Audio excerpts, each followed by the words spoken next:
The snow was thick in the forest that day. White covered everything: trees, rocks, and the small cabin that stood alone in the clearing. Wind pushed through the pine branches like whispers, cold and sharp. The sky was gray, and the air smelled of smoke and sap. Jedediah Callahan, to the few who knew him, was chopping wood beside his cabin. His axe moved with rhythm: chop, split, toss. He had done this for years. It was the same every day, and that was how he liked it. Alone, quiet, far away from towns, people, and their judgments. He didn't want company, didn't need it. But that morning, his world changed. He saw something move between the trees. He gripped his axe tight and turned. His blue eyes narrowed. It was a woman. She stepped out of the woods slowly, her feet bare and red from the snow. Her dark hair was tangled and whipped around by the wind. A torn shawl hung over her shoulders. Her dress was dirty, too thin for winter. She looked half-dead. In her arms, held tight to her chest, was a baby, a little bundle wrapped in rags. The baby whimpered, just a small sound, but in the quiet forest, it felt like thunder. Jed didn't move. The woman looked at him with wide, scared eyes. She tried to speak, but her lips were cracked from cold. When she finally did, her voice was shaking like glass. "Don't shoot, Lumberjack," she whispered. "Let me live, and I'll give you a family." Jed blinked. He wasn't even holding a gun, but he realized his axe was raised. Her words stunned him. Not just what she said, but how she said them, like she had no pride left. Like this was her last chance to stay alive. She took one step closer and almost fell. She was trembling all over. He didn't speak yet. His eyes looked her over. The face was hollow. Her arms were thin. Her bare legs had purple bruises, like someone had hit her or worse. He lowered his axe slowly. "Where did you come from?" She swallowed hard. "Down the mountain. Town. They let you leave like this." "They threw me out," she said. "Said I was cursed." Jed frowned. He knew that town. He went there once a month for supplies, but never stayed long. People talk too much, judge too fast. Why'd they say that? "I'm Apache," she said, "and I married a white man. He died in a fight. Ever since, they said I was bad luck." She took another step and swayed. The baby gave a weak cry. She held him tighter. "I have no one," she said. "No food, no fire, no friends." "What's your name?" Jed asked. "Ioka," she whispered. "And this is Waya. He's my son." Jed's jaw tightened. He had every reason to send her away. She was trouble, not because of who she was, but because of what others would say.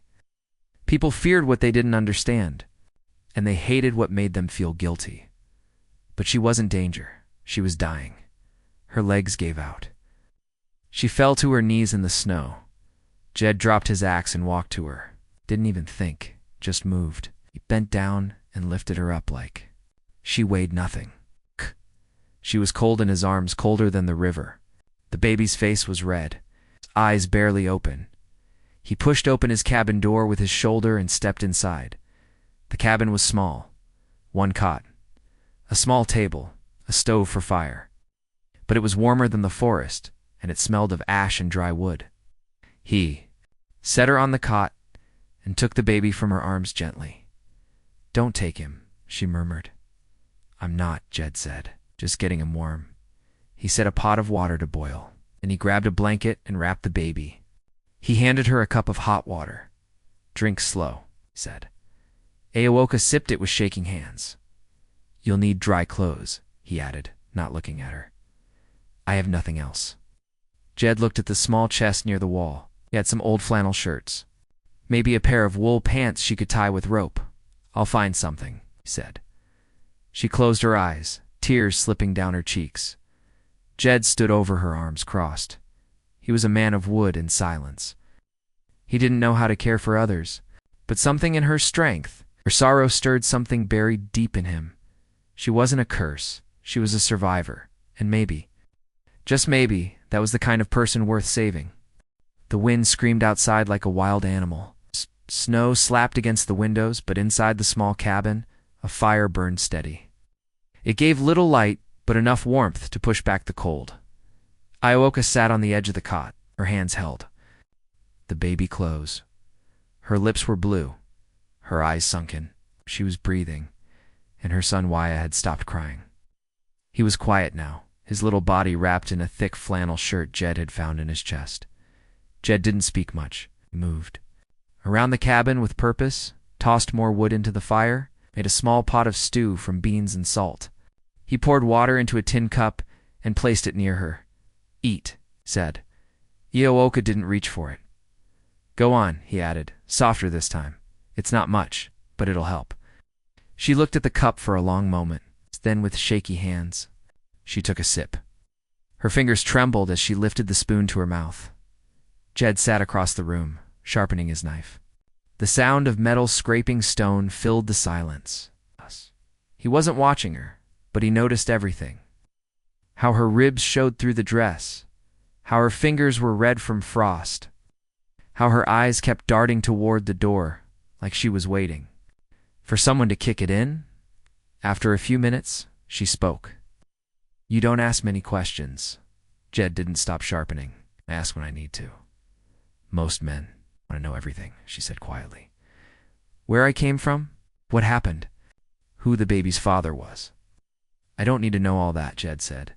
"You needed a fire. That's enough." Ioka gave a small, bitter laugh. "You're not like them."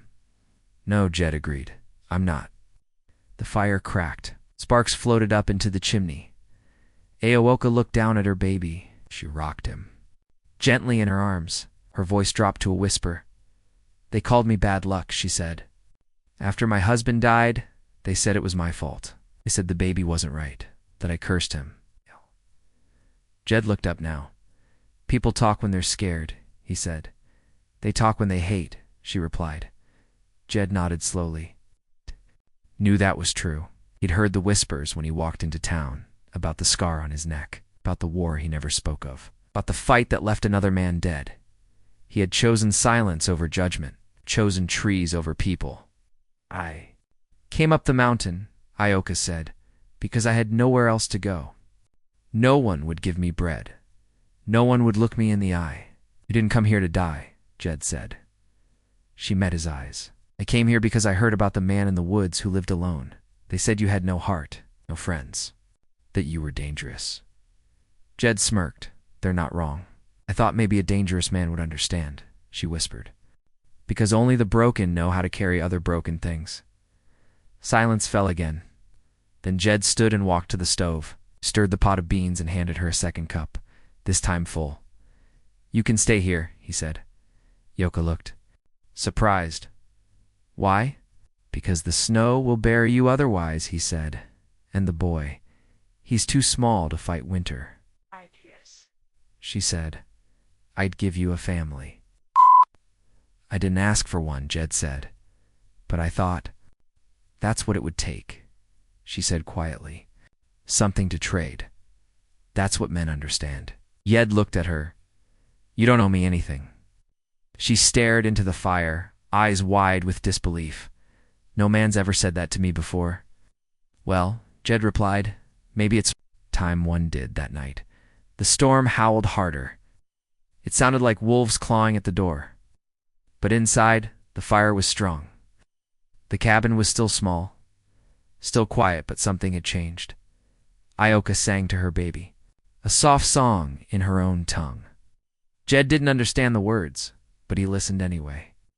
It was a song about cold winds and warm hands, about sorrow and strength. Jed sat beside the fire, not too close, but closer than before. His hands rested on his knees. His eyes stared at the flames, but his mind was somewhere else. Something was happening, not loud, not fast, but real. And in a world full of cold, real things mattered. The snow had started to melt. Icicles fell from the cabin roof. The river below the ridge was loud now, pushing hard against the rocks. Spring was coming, but the cold still held on. Jed walked into town with a sack over his shoulder. He needed flour, beans, and salt. He hadn't left the cabin for 2 weeks, not since the day Ioka and her baby had come into his life. When he reached the store, people turned. They didn't smile. Some didn't even nod. There was silence. Then whispering, "Look." Who finally came down the mountain? A man said loud enough for others to hear. It was Harlan Tate, a rancher with a thick beard and bad eyes. "Heard he's got himself a wild woman up there now," said another.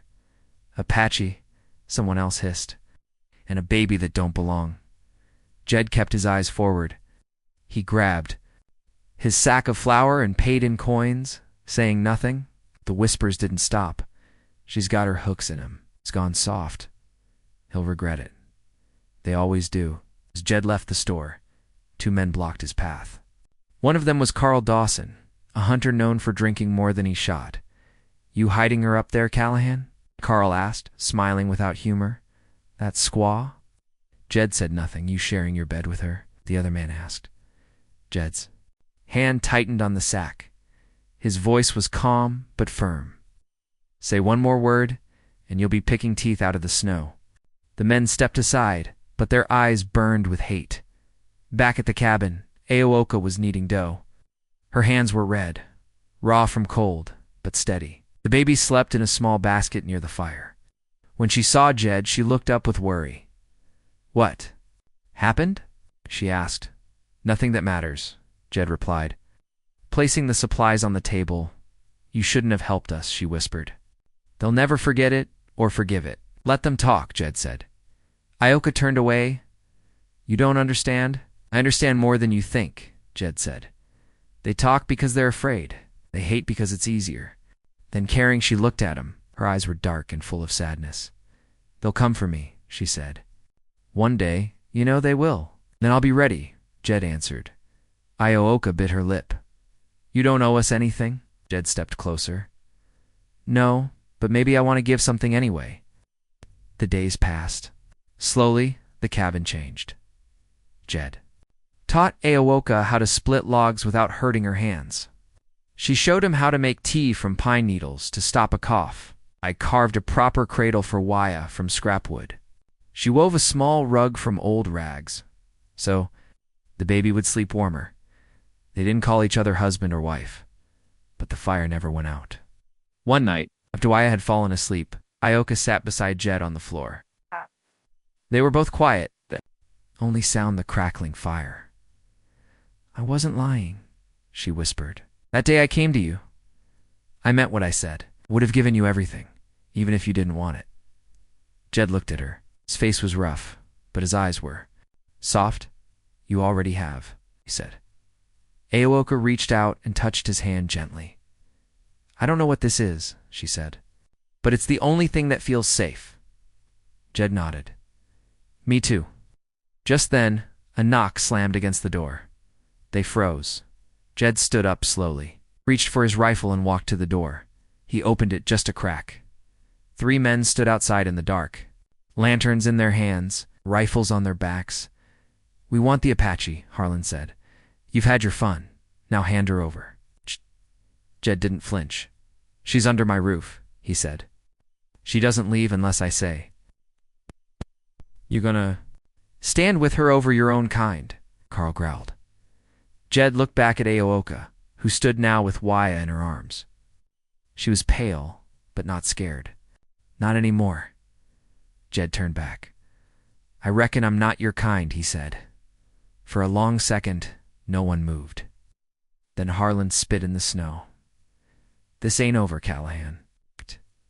They walked off into the night. Jed closed the door and locked it tight. Ioka was trembling, but her grip on Waya was strong. "You didn't have to stand up for us." She whispered. Jed looked at her and spoke simple, steady words. "I didn't do it because I had to. I did it because you belong here." The fire kept burning. Outside, the storm built. But inside the cabin, something stronger was growing. Something like family. Spring had begun to win the fight. The snow was mostly gone now, just patches left under trees and behind rocks. The river was loud and fast, and birds had returned to the pines. But peace had not returned. Jed knew it was coming. The men from town hadn't forgotten. Hate never melted like snow. It burned hotter with time. He spent the morning cutting logs, not for firewood but to build a fence. A line, a warning. Aoka helped carry what she could. Waya, now stronger, watched them from a cradle made of pine. That evening, the wind changed. It came sharp, fast, and full of dust. Aoka was stirring stew when she froze. She felt it first. Something wrong in the wind. Then came the sound hoofbeats. Many. Jed stepped onto the porch with his rifle. He saw them before they even reached the clearing, 6 riders, all armed. Harlan Tate was in front, wearing a black coat and a wide grin that didn't touch his eyes. Carl Dawson rode beside him, shotgun across his lap. The others were younger men, angry and eager. They stopped a few feet from the cabin. "We gave you time," Harlan said. "Now we take her." Jed didn't move. His voice was cold and clear. "She's under my roof." "She doesn't belong here," Harlan growled. "She poisoned this land with her blood. She's done nothing." "Wrong," Jed answered. "She's Apache," Carl shouted. "And that baby's a curse." Jed raised his rifle slowly. "If you want her," he said, "you'll have to take her over my body." Harlan laughed. "It can be arranged." Inside the cabin, Aoka wrapped Waya in a thick cloth. Her heart pounded, but her hands were calm. She kissed her son's forehead. "If they take us," she whispered, "you must remember this fire, this warmth." Then she stepped outside. "Stop," she shouted. Jed turned. "Go back inside." But she didn't listen. "I won't let you die for me," she said, walking to his side. Harlan narrowed his eyes. "Well now," he said. Birds with one stone. He raised his rifle, and then bang. Jed fired first. Harlan's hat flew off as the bullet grazed his skull. He fell from his horse with a scream. Chaos exploded. Carl fired. A bullet struck the edge of the porch, splintering wood. Jed shot again, and one of the younger men dropped his rifle and screamed, his hand bleeding. Then the others rushed forward. Jed shoved Aoka behind him. Inside. She ran for the door with Y clutched tight. Jed backed up slowly, firing. As he moved, 2 more shots. One missed. One hit a rider's leg, sending the man tumbling. But they were too many. One of the men tackled Jed. They rolled in the mud. The rifle flew from Yed's hands. Inside, Aoka saw them through the window. She grabbed a knife from the table. She opened the door, heart pounding. "Get away from him," she screamed. Carl turned. "Stupid girl," Aoka threw the knife. Struck Carl's shoulder. He roared and dropped his gun. Jed punched the man on top of him and grabbed a rock. One swing and the man went still. Breathing hard, Jed stood. His shirt was torn, his knuckles bloody. The remaining riders saw Harlan bleeding and Carl wounded. They turned, cowards. Always run when blood spills. Soon only the dead and wounded remained. Jed limped toward the cabin. Aoka ran to him, Waya still. In her arms, "You're hurt," she said, tears in her eyes. "I'm breathing," he answered. That night, they said nothing. The fire crackled. The baby slept between them. Outside, the trees stood quiet. No more hoofbeats, no more gunshots, just wind and stars. Aoka rested her head on Yetz's shoulder. "They'll come back someday," she whispered. "Maybe Jed." Said, "But so will spring. So will peace." She looked at him. "Why did you fight for me?" Jed looked into her eyes. "Because you're not a curse. You're a gift. You brought life to this place. A fire I thought I'd lost." Aoka smiled. "I told you I'd give you a family." Jed nodded. "And you did." They didn't have much. No money. No promises. No fancy names. But they had something most never find. A reason to stand, and someone worth standing for.